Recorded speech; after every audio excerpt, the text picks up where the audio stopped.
Actor बनायला कोणाला आवडणार नाही, परंतु जो बनतो त्याला सुपरस्टार बोलतात आणि हो, जो नाही बनत त्याला आपण स्ट्रगलर म्हणतो। माझी कथा देखील अशीच आहे। गावाकडून हिम्मत करून पळून आलो, फक्त आणि फक्त ऍक्टर बनण्यासाठी। का तर मला ऍक्टर बनण्यासाठी मला माझं ध्येय पूर्ण करण्याची इच्छाशक्ती जागली होती। मी शायरा जीवनामध्ये खूप प्रसंग अनुभवलेत मी। जीवनामध्ये पळायला नाही जमलं तरी चालेल, पण चालायला जमलं पाहिजे, तेव्हाच लक्ष्य साध्य होईल।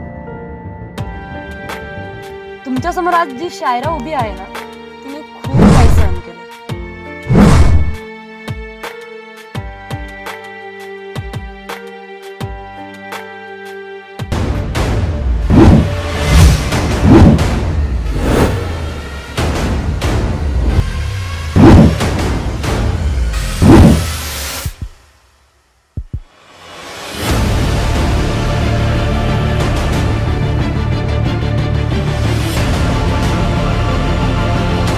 लवकरच तुमच्या भेटीसाठी आयुष्याचा एक अनोळखी प्रवास।